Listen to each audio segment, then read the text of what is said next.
is brought to you by Head Start Basketball. He started the first athletic league so the African Americans could have a sanctioned league that they could play in because the white leagues were not going to allow them to play in theirs. They told him to go start his league, and that's exactly what he did. But he also started an officiating league, the Eastern Board of Officials, so the games would have referees, timekeepers, statisticians, and those things, ushering in an era of organized sports in the African American community. Edwin B. Henderson II is the author of the book, The Grandfather of Black Basketball, The Life and Times of Dr. E. B. Henderson. Ed Henderson is the grandson and namesake of Dr. E. B. Henderson, who organized the first athletic league for blacks, introduced basketball to black people on a wide-scale, organized basis, and founded associations to train and organize black officials and referees. He also wrote and co-edited the first Spalding publication that highlighted the exploits of African American participation in sports and authored The Negro in Sports. Outside of athletics, Henderson was instrumental in founding the first rural branch of the NAACP, advocated for school desegregation, and held executive board positions with multiple NAACP branches. Overlooked for decades, Henderson and his wife Nikki began nominating Dr. E. B. Henderson to be inducted into the Naismith Memorial Basketball Hall of Fame in 2005, and after 8 years, E.B. was finally enshrined in 2013 as a contributor. The grandfather of black basketball gives long overdue recognition to a sports pioneer, civil rights activist, author, educator, and pragmatic humanitarian who fought his entire life to improve opportunities for youth through athletics. Are you or an athlete you know planning to go D3? Check out the D3 recruiting playbook from D3 Direct. Their playbook gives you a clear step-by-step roadmap to the recruiting process, what coaches value, key milestones from early high school through application season, and how to build a targeted list of schools that fit your needs. The playbook demystifies researching D3 programs and how to stand out without chasing every camp or showcase. The modules cover things like writing emails to coaches, building an effective highlight tape, using social media well, planning camps and visits, and navigating application strategy. You'll get templates, checklists, and an outreach plan to communicate confidently, learn how to compare financial packages, and avoid common missteps. By the end, you'll have a prioritized school list and a decision framework you can use to land your best fit opportunity. Click on the link in the show notes to get your D3 recruiting playbook from D3 Direct. Hi, this is Chris Sullivan, head men's basketball coach at Denison University, and you're listening to the Hoop Heads podcast. Give with Hoops is the first platform turning basketball analytics into fundraising impact. Every stat tells a story, and now every story drives sponsorship, engagement, and team growth. Programs nationwide are transforming basketball stats into funding power. Learn to use performance data to attract sponsors, engage fans, and raise more with every play. Give with Hoops will help you raise 3 times more money for your program as their stat-based pledges consistently outperform traditional fundraisers. Visit givewithhoops.com/hoop-heads-podcast to learn more and take your fundraising to the next level. Give with Hoops. Get ready to listen and learn on this episode with Edwin B. Henderson II, author of the book, The Grandfather of Black Basketball, The Life and Times of Dr. E. B. Henderson. Hello and welcome to the Hoop Heads podcast. It's Mike Klinzing here tonight without my co-host, Jason Sunkel, but I am pleased to welcome in Ed Henderson, author of the book, The Grandfather of Black Basketball. Can't wait to dive into the book with you, Ed. Welcome. Thanks for having me. Appreciate it. Thrilled to have you on and really enjoyed getting an opportunity this week to read your book and become more educated on a chapter of basketball that, in all honesty, I can say that I didn't know hardly anything about. And so the opportunity to read your book, learn more about for people out there who maybe haven't read the show notes yet, but Ed is the grandson of E.B. Henderson, the protagonist in our book, The Grandfather of Black Basketball. And so, Ed, we're going to start out by just allowing you to give people a quick overview of the book. Tell them what it's all about and where they can get it, and then we'll dive into some of the specifics. It's a biography about the man who introduced the game of basketball to the African American community for the first time on a wide-scale organized basis after learning the game at a summer session at Harvard University, where he went to earn his certification to teach the new subject of physical education. And upon learning the fundamentals of basketball, he brought it back to the segregated public schools of Washington, D.C. And he started small teams within the school. He started intramural and extramural teams to play each other. And that helped a couple of things. Okay, for one, it was a public health initiative because the crowded inner cities, unsanitary inner cities, where a lot of Black people were living in alleys and all kinds of other problems from people moving up from the South during the Great Migration. Tuberculosis and other sedentary diseases were wreaking havoc on the African American population. So he felt that getting people moving, and actually his teacher at Harvard, Dr. Dudley Sargent, his motto was movement, exercise is medicine.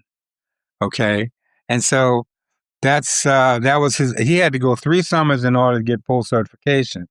But after going 1 summer, he was able to come back and become the first African American male physical education teacher, not only in Washington, but in the whole United States. And he introduced the sport. He advocated the sport. He started the first athletic league so that African Americans could have a sanctioned league that they could play in because the white leagues were not going to allow them to play in theirs. They told him to go start his league, and that's exactly what he did. But he also started an officiating league, the Eastern Board of Officials, so the games would have referees, timekeepers, statisticians, and those things, ushering in an era of organized sports in the African American community.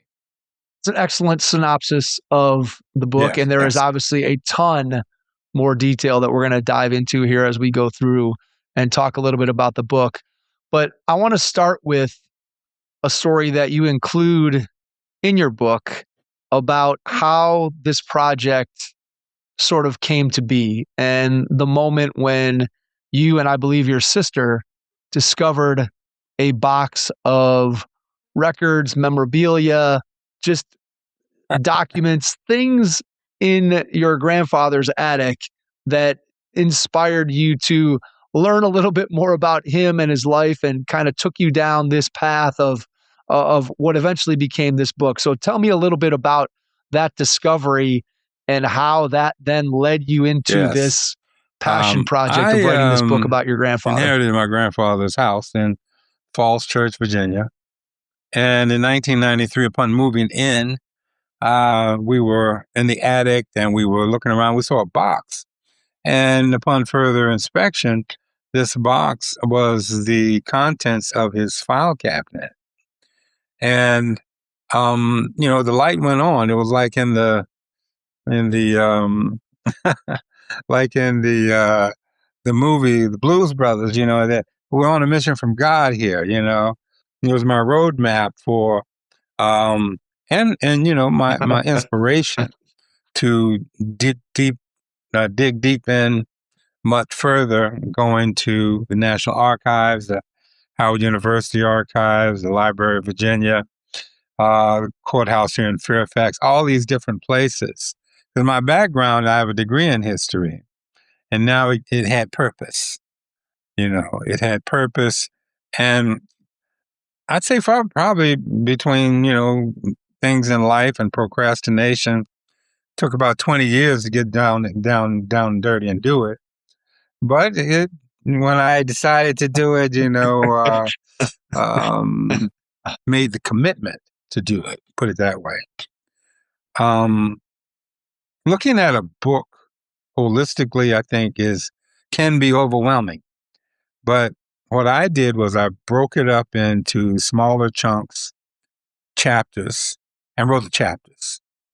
And then at the end, like one turned into 4 chapters, and a couple of chapters got mixed all together, and then back and forth with the editors and the publishers and stuff like that. And within a couple of years, the book was out.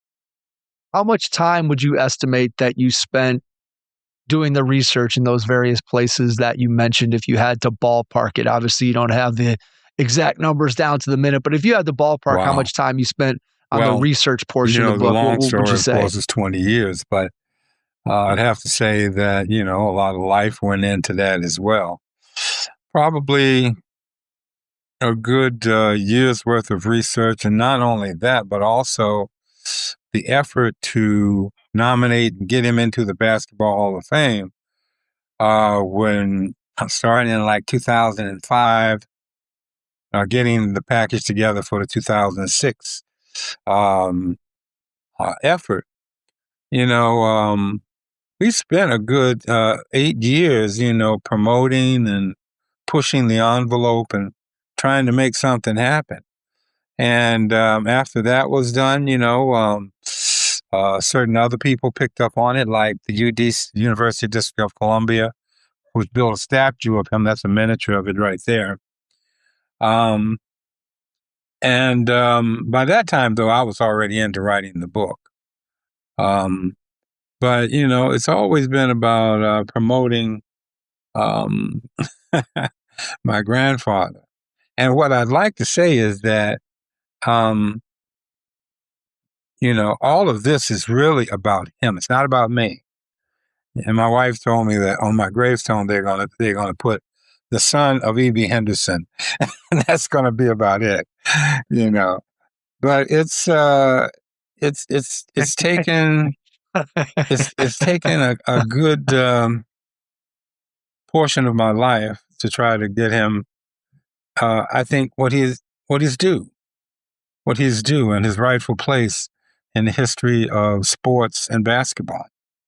How do you equate the book with the quest to get him enshrined in the Naismith Basketball Hall of Fame? How are those two intertwined, and what was the timeline between the idea for the book, the research that you did that made you realize, hey, he should be recognized for his contributions to the game? How did those two pieces fit together? I'd have to say that they both work hand in hand.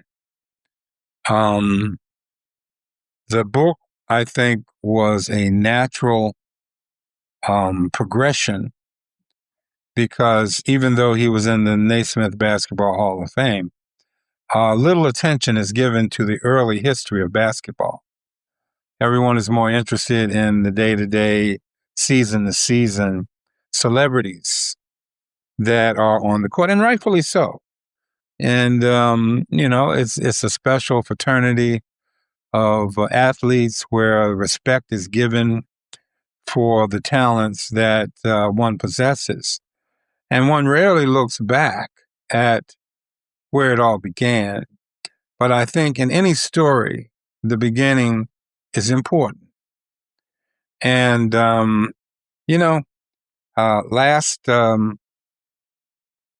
during the playoff last year, something that caught my eye was that the NBA was promoting the pioneers of the sport.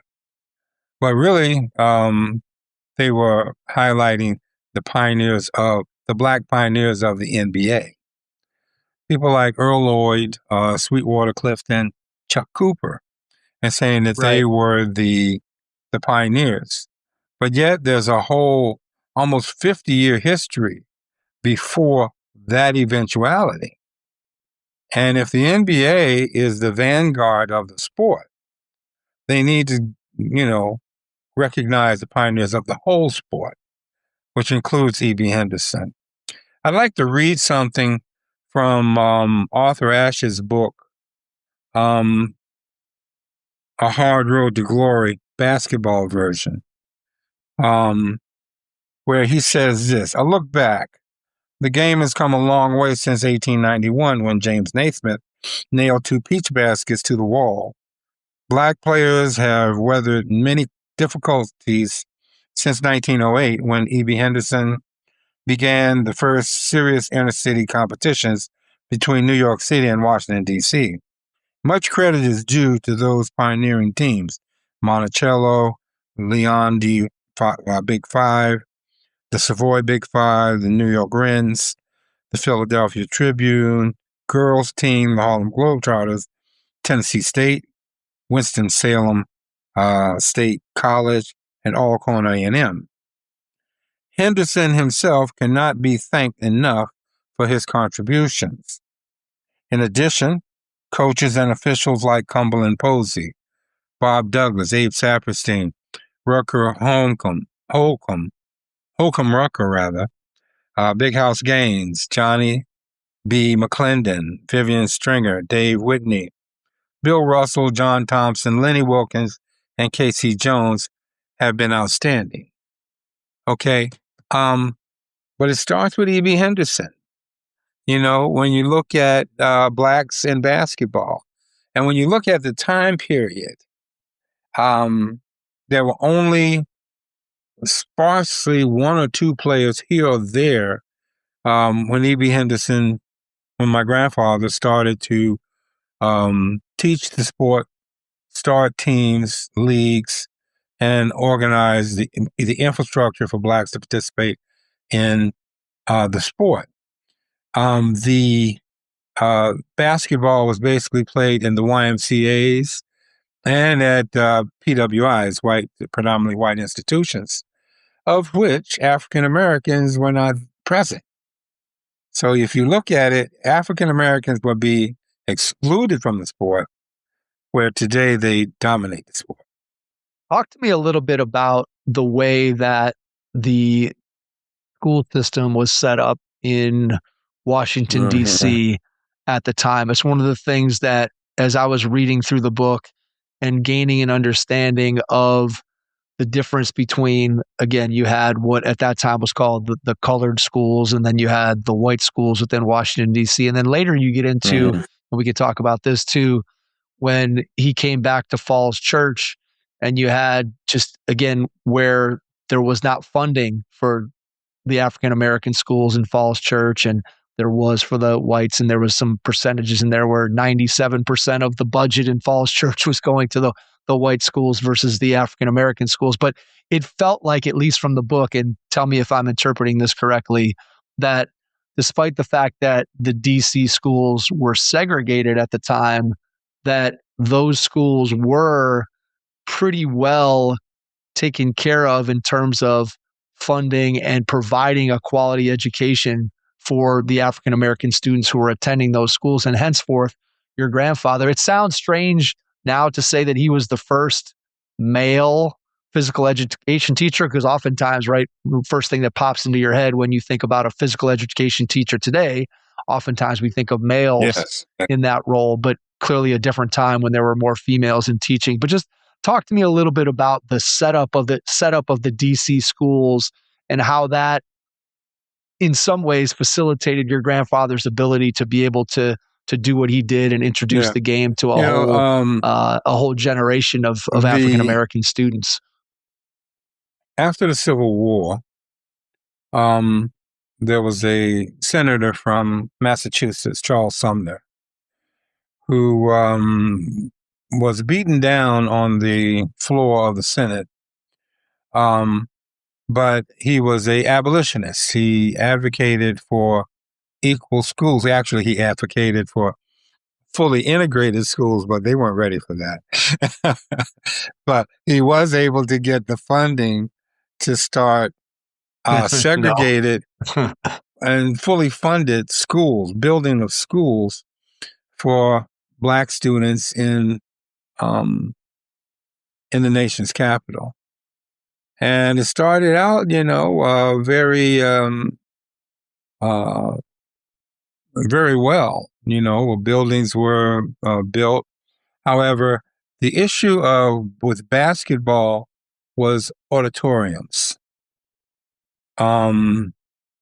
gymnasiums, and the school system at the time the EB was there. They weren't really that forthcoming with building gymnasiums for African American schools.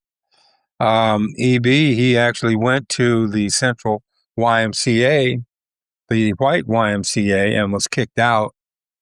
He just went to watch a game after he'd come back from Harvard. I don't know if he had forgotten where he was and went in there thinking he was going to be treated. And he was rudely, dismissed and thrown out. At that point, he decided that he was going to retrofit. And a lot of gymnasiums back in those days, particularly in the African American community, were retrofitted from ballrooms and, ballrooms basically. And I think the first real gymnasium in the DC colored schools was for Armstrong High School, which was a vocational school next to the famous Dunbar High School in Washington, D.C. But the thing about education in Washington was that there were the teachers, the people that were teaching these students were tops in their field that could not find jobs in industry or science, and other places. So they came here and they taught. Many of the teachers had PhDs, and a lot of the students were so well trained, educated, that they were accepted into Ivy League schools. Now I'm talking about at the turn of the 20th century, the 1900s. One of my great grandfathers, he graduated from University of Michigan Medical School. So education for blacks here in Washington, D.C. was really a strong point that encouraged a lot of people to come to Washington, D.C. Between the Civil War and the 1880s or 90s, maybe even 1900, Washington, D.C. was like a mecca. There were schools, there was work, there was a hospital, Freedmen's Hospital. In a lot of places in the country, blacks did not have medical care, or if they did, they had substandard medical care. And so Washington was a good place to live. A lot of people associate, Harlem with being, the Mecca. But Harlem really didn't open up for many blacks until around 1900, 1904 to be exact, when there was rumor that the subway was going to go uptown, and then it didn't. And speculators had built all of these homes and these buildings, and then they were sitting there empty, and they started to rent them to blacks, And, many of the brownstones up in Harlem are just magnificent homes. But I'd say that the row houses here in Washington, D.C. are pretty fabulous, too.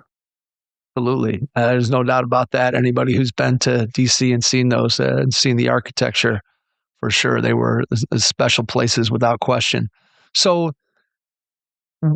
so here's something else that I learned in reading your book, and I've actually gotten a chance to read 3 different books that are all related to this era of basketball, from the time Dr. James Naismith invents the game up until, again, let's just talk to the NBA era of the game. And one is the author who connected us, Chris Boucher, who wrote about Harry Bucky Lou.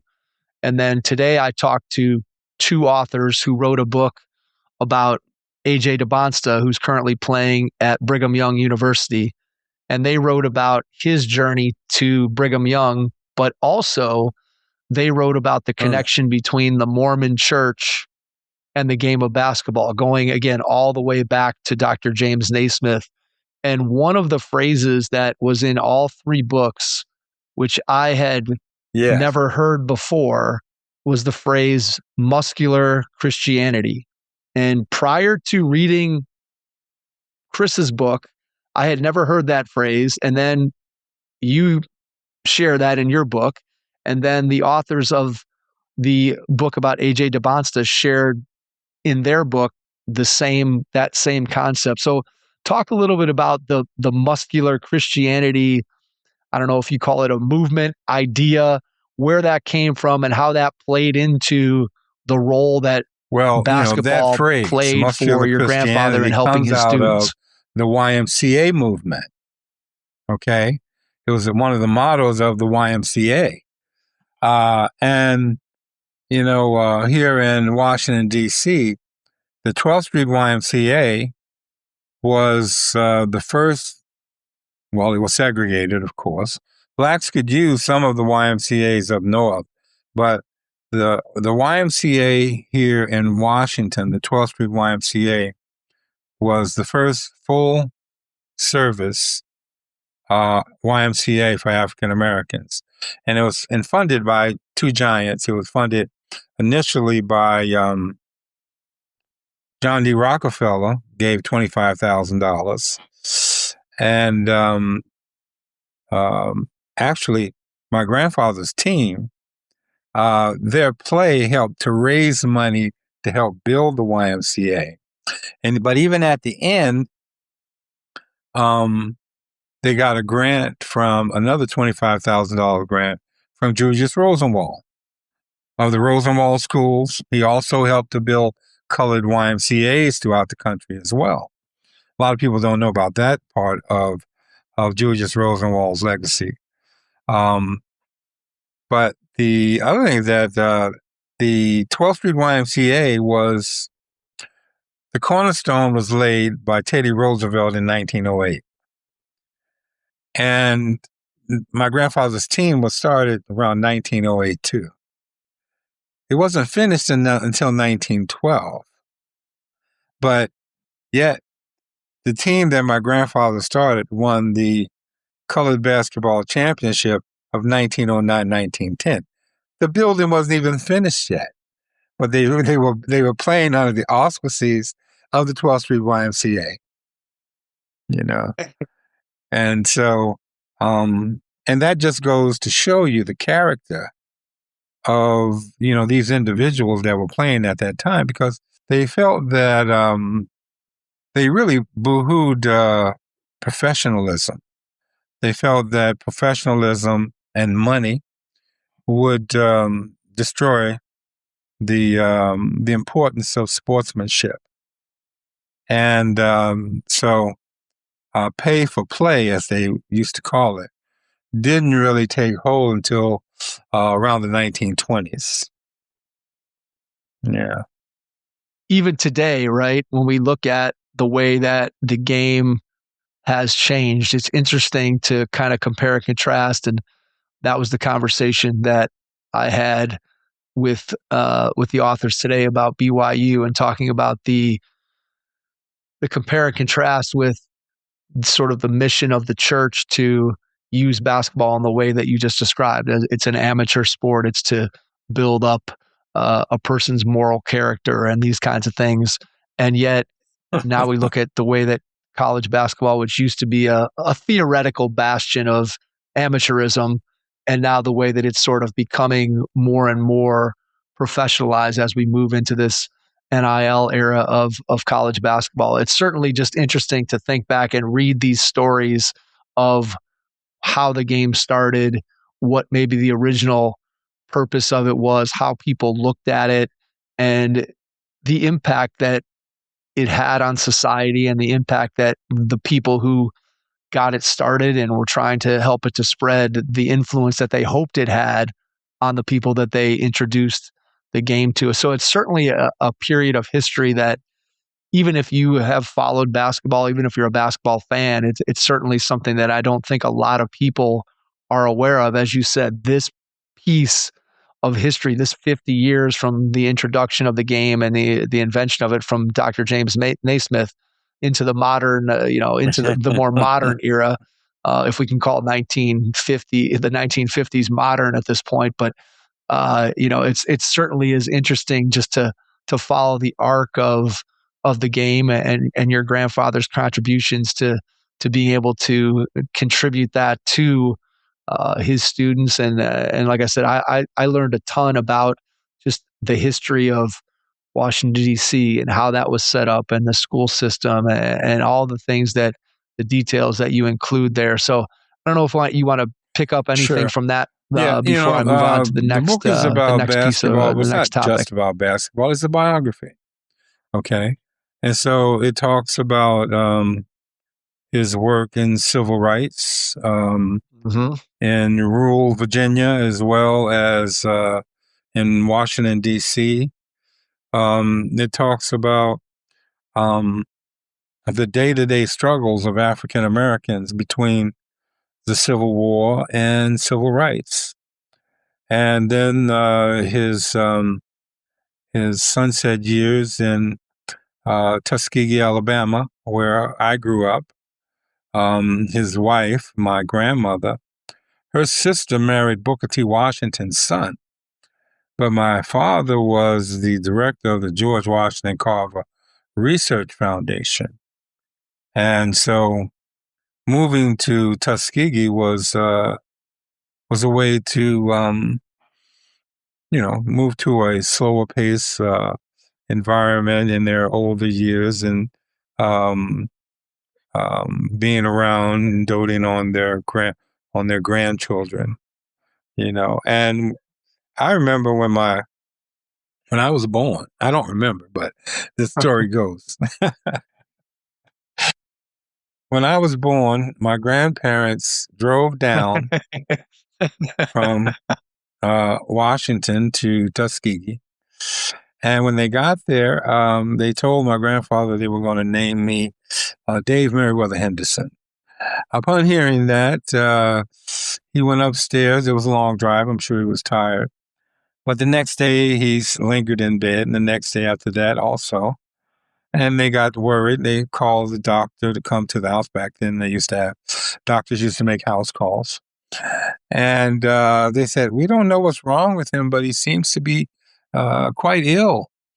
And so my parents got together, and my mother told my father, Jimmy, maybe we should name him for your father. And so they went up and they told him that, and he threw back the covers, came down and got something to eat, and he was perfectly fine. So I'm his namesake, and I knew him for 21 years, And when he passed, he was in the hospital in Tuskegee, and for 3 weeks he had been having a constant yodeling sound. He was trying to say something, but it was illegible, And a voice came to me. I was hanging out with friends, and a voice came to me and said, "You need to go see your grandfather." And so I went to the hospital, and when I got into the room, shortly after that, he took his last breath and passed away. And there are very, very few people I cried for when I was at their funeral, but he was definitely one of them. Coaches, you've got a game plan for your team, but do you have one for your money? That's where Wealth for Coaches comes in. Each week, we'll deliver simple, no-fluff financial tips made just for coaches. Whether you're getting paid for camps, training sessions, or a full season, Wealth for Coaches helps you track it, save it, and grow it. It's time to stop guessing and start building. Subscribe now at wealthforcoaches.beehive.com/subscribe and follow us on Twitter @wealthforcoaches for daily money wins. Your money needs a coach.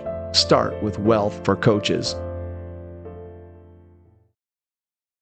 How many of the stories from the book, how close was your relationship with him in terms of him talking about his past? Was it something that he would sit down and talk with you about at all? Or was all of the information that you gathered about sort of your family history that is woven through this story was most of that attained through research, or how much of it was attained through your firsthand conversations with I didn't your know grandparents about his role and your parents? In basketball. I really didn't. He showed me once or twice a little gold basketball that he had gotten for winning, the championship. In most of his writings and in most of his talks, he always said that if he's remembered for anything, it would be writing the Negro in sports. And that's the first scholarly book on Black athletes. But he also wrote 4 volumes of the official handbook for the Interscholastic Athletic Association of Middle Atlantic States, his league. And that's in the Spalding Athletic Library between 1910 and 1913. And technically, among many historians, they credit that with being the first chronicling of African American participation in athletics, period. Okay. There were, and back in those days, they didn't have sports sections. They used to have a sports page. And he used to write for those sports pages.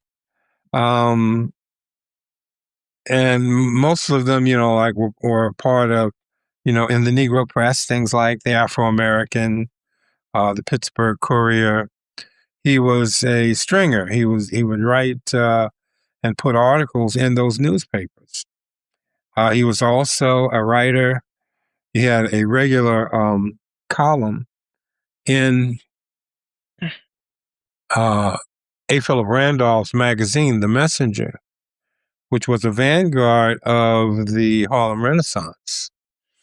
And he had a article on sports and athletics. He also wrote a article in Crisis Magazine in 1911, the second year of the magazine, The Crisis, entitled The Colored College Athlete.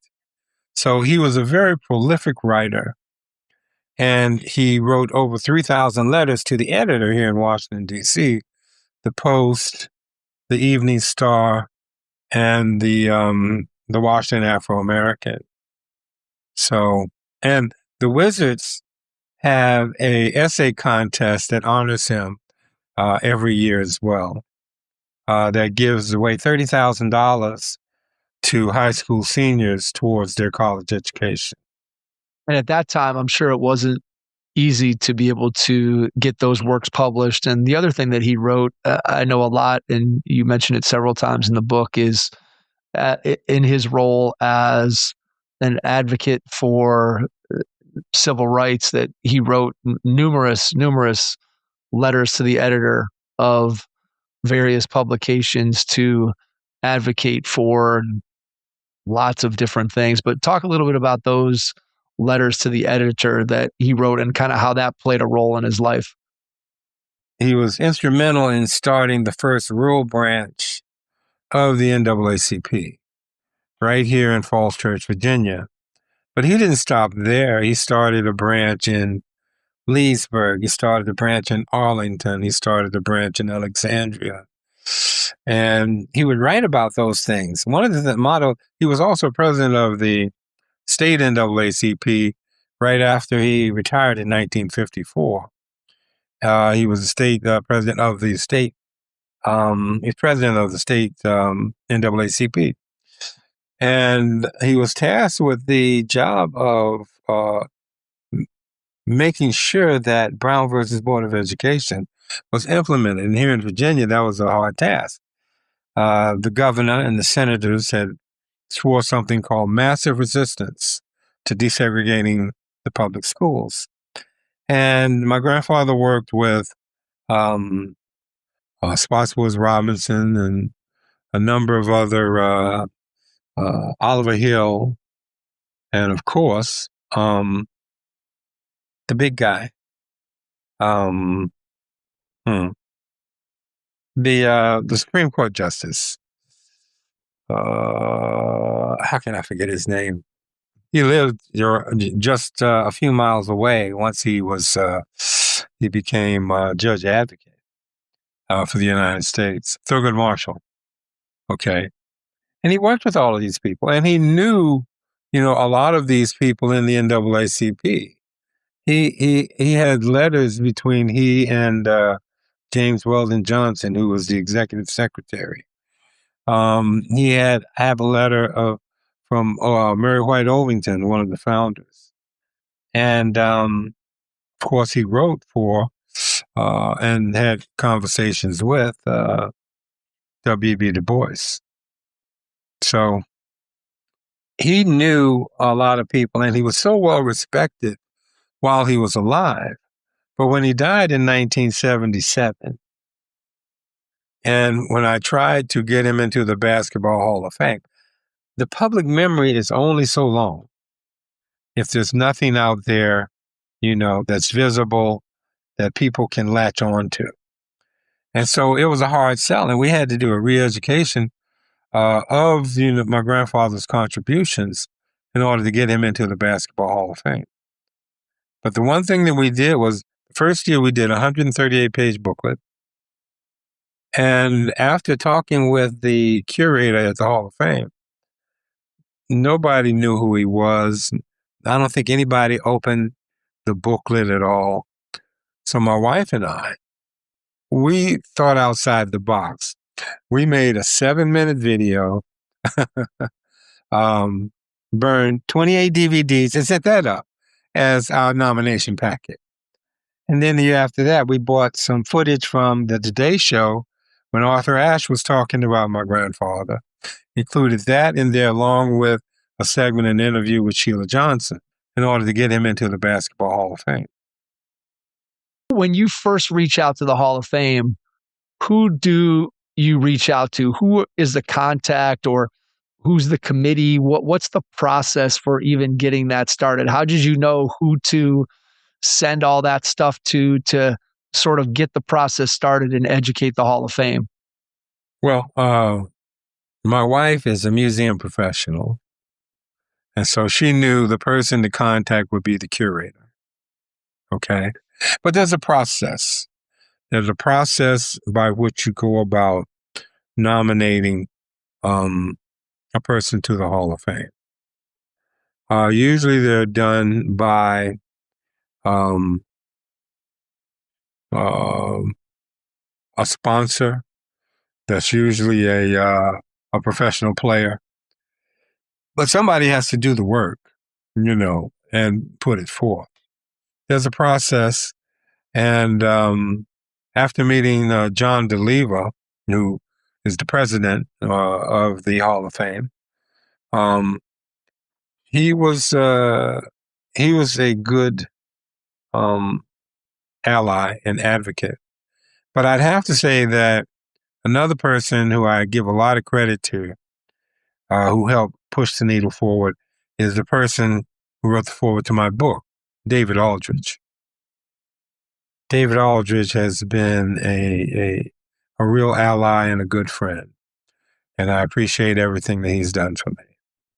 But we also, met along the way people like Dave Bing, Earl Lloyd, and so many others, very good people, that upon hearing the story were willing to help. The other person who I need to thank immensely is Manny Jackson, who was the owner of the Harlem Globetrotters. He revamped it after Abe Saperstein. He bought the team and redid it. And he was the chairman of the board of the Hall of Fame at one time. And he put forth an effort to create a African-American pioneers special elect category. And it was under that category that E.B. Henderson became enshrined. But the first year that they did it, somebody that really shouldn't have needed to be get in under that category was Goose Tatum. Now, Goose Tatum people around the world knew Goose Tatum better than they knew Bill Russell Yeah, because of absolutely. the Harlem Globetrotter. Absolutely. But yet and still, for some reason, it wasn't until this special ed category came along that he was inducted. It's a very selective process. It can be very political. But as my friend David Aldridge says, the real success came about because my wife and I, we wouldn't give up. We were persistent, tenacious, and continued to believe that he belonged, and therefore we kept pushing. How did you get the news that when it finally happened? How did that news come to you? Well, it wasn't from the Hall of Fame. I got it through a text message from David Aldridge congratulating the Henderson family on the induction of E.B. Henderson. That's how I found out. Okay. And then eventually, it was news, and I got a notice from the Hall of Fame, but I appreciated it from David probably much more. When you then get an opportunity to represent your grandfather, and I know in the book there's a picture at the induction ceremony that took place where he was able to be enshrined. What was that experience like for you and your family? Oh man, I mean, walking amongst the trees, I got a picture with Larry Bird and all of these great people. And they were very gracious. It was a first class event. I don't know that I was as ready for it then as I would be now if I had to do it all over again. I look back and say, oh, I should have said this. I should have done that. But it was done, and I appreciate the Hall of Fame and everything that they've done for me since that time. It's really cool to be able to, I'm sure, walk into the Hall of Fame and be able to see your grandfather's name and just his accomplishments be a part of the history of the game, where for so long those contributions were forgotten. And in all likelihood, had you not stumbled upon that box of file cabinet material way back when and turned this into, as you said, a passion project, highly likely that his contributions could have at some point been lost forever. And now that, again, being in the Hall of Fame obviously enables him to be remembered in his rightful place in the history of the game. And I'm sure that whenever how many times have you walked into the Hall of Fame since the induction ceremony? Have you been back just to walk through it as a regular guy, just going to the Hall of Fame and seeing your grandfather's name in there? A couple of times. Okay. And they invited me up for a book signing at one point as well. And they've totally revamped the Hall of Fame. It's much more electronic, much more interactive now. But it's still, like a great place to take a kid and learn about the game. Yeah. It definitely is. I've been there. I was there in, I think, 97. And then I was back, I don't know, probably 5-6 years ago. And certainly it looked a lot different in the time from 97 to whatever, 2017 or 18 when I was last there. And yeah, it's definitely much more of an interactive experience the second time than it was the first time that I went. But it is, when you think about the history of the game and going back to that era that, again, I think was underrepresented, right? From Dr. James Naismith until you talked about just the start of the NBA as a couple of pro leagues kind of merged together and figured out what that was going to look like and which teams were going to be a part of it. And I know at some point that you mentioned the New York Wrens a little earlier. That again, when you think about the history of African American basketball, it's hard to write that without the Wrens, and yet they kind of disappeared right as the leagues merged together and figured out which franchises were going to continue on. What struck me about the Wrens from your book, the fact that really jumped out at me, and I don't have it directly in front of me, but I know that the franchise record for the Wrens was something like 2,700 wins and 500 losses in the history of the franchise. And that was a statistic from your book that really jumped out at me like, oh, holy cow. I mean, I had heard of the New York Wrens and knew probably a little tiny bit that you could fit, maybe on my finger or in my palm. I certainly didn't know a whole lot about them, but that was something that struck me about, that statistic. They got a raw deal when they created the NBA. They were asked to leave the room, and then they were told that they weren't going to be chosen as one of the teams. They were given a team in a place where they really were not welcomed. And their, what was it? The Detroit Vagabond Kings, I think, was the name of the team. And they placed them in somewhere in Indiana. And at that time, Black people weren't really that welcome per certain parts of Indiana. And so, their crowd was dismal. And, but, the Wrens were a barnstorming team. They realized, Bob Douglas realized that he could make more money traveling around the country, playing many more games than being stuck in, the Renaissance Ballroom in Harlem. And he had a REO steam wagon, big bus, the Blue Goose. But in 1942, when they were rationing gas for the war, he could not get gasoline for the bus. So he could not pay his players. So they all jumped ship and came here to Washington, D.C. for a team that was started by Hal Jackson, radio personality, the Washington Bears. And they went 42-0, undefeated, claiming the professional basketball championship out of Chicago that year. And so there's a lot of little stories like that in the book as well, But one thing I'd like to also share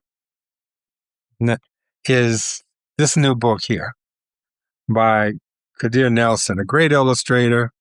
And I don't know if you'll notice, but this is E.B. Henderson on the cover, holding the ball above his head. This is a great honor.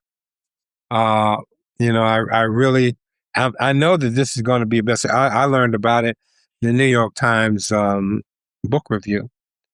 So I'm sure it's going to be, a number one bestseller. But I'd also like to talk about this new series on Prime that's out right now about the ABA. Absolutely. Man, it is so well done. And you have to understand, they're talking about some serious history there where basketball was stale, it was dying, and they revived it and brought in the 3-point shot. The All-Star game had the slam dunk contest. Spencer Haywood came in as,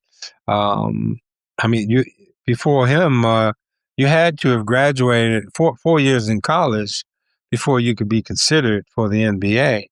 And the owners were very serious about that restriction, but, and Spencer Haywood would change all that, The ABA really helped to keep basketball alive. And I forget the name of it. Soul of the Game or something like that. I know it has soul in it, but interviews with Dr. J and a number of other people are just riveting. So if you haven't seen it yet, I suggest, if you have Prime, check it out. I have to say that my first love as a basketball player was Dr. J. And whenever I hear stories about the ABA, I don't know, have you ever read the book Loose Balls by Terry Pluto? He's a sports writer from here in the Cleveland area. Yeah. That book probably was written, it's probably 25 or 30 years old now, but it has all the sort of crazy stories from the ABA about players and about team owners and travel and just again all the shenanigans that went on with the ABA back in the day. And I have not started watching the documentary, but it is on my short list of things that I want to watch. I believe it's called Soul Power, if I'm not mistaken. I think that's yeah. I believe that's what it's called. And so definitely something that I want to watch. And again, to speak to your book, I think some of the stories that you tell and the way that you share them, it always, as I'm reading the history of the game, and I think I do this with history outside of basketball too, but when you read about history, I always try to imagine what it would be like to go back and watch a game from 1911 or watch a New York Rens game from somewhere as they're traveling around in their bus and show up in a town and play a game and to feel what that would have been like, and obviously how different the game would have looked and felt. And then clearly when you talk about the history of African American basketball and you throw in all the civil rights and the segregation and all the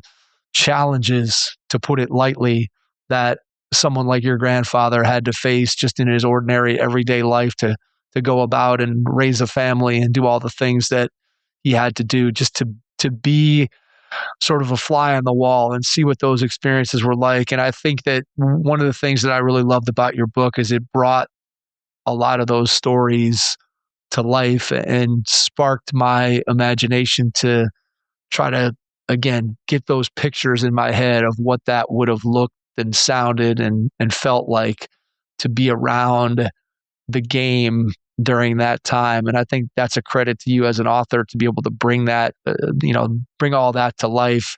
And again, it's, when you think about just the fact that your grandfather's story was one that very, very, very few people knew the story of his life. And for you to be able to bring that out so that people can understand better about who he was, what his contributions to the game were, and again, just the legacy that he left behind, not only with basketball, but just with his family and all the other stories that you weave into the book. I just think it was extremely well done in painting a picture of who your grandfather was. Well, as a historian or as an educator, a U.S. history teacher, mind you, I know, or I believe, that context is important. And anytime that you talk about something without drawing the picture of the environment in which it took place, then you really leave something out.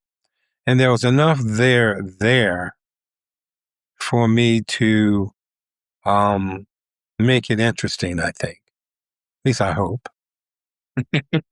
Oh, so to go along with that, who was the most interesting or surprising person that you talked to, researched, somebody maybe that you didn't know a lot about, or somebody that you talked to that relayed stories? Who was the most interesting person that you got a chance to interact with as a result of you doing the research to write this book? Wow. Well, one I would have to say is Earl Lloyd. Earl Lloyd is from Virginia. He's from Alexandria. And my wife and I, we we tracked him down. He was the Grand Marshal of the George Washington President's Day Parade in Alexandria. And we talked our way into this African-American gentleman's club. And he was the most gracious guy. He broke away. He gave us some time. And he helped us to navigate some of the pitfalls as far as the Hall of Fame. And so I really appreciate it. And then he came here. We did a program with the Smithsonian and Howard University. And he came and he brought Dave Bing with him and a few others. And so he was a great ally. I miss him. He's no longer with us.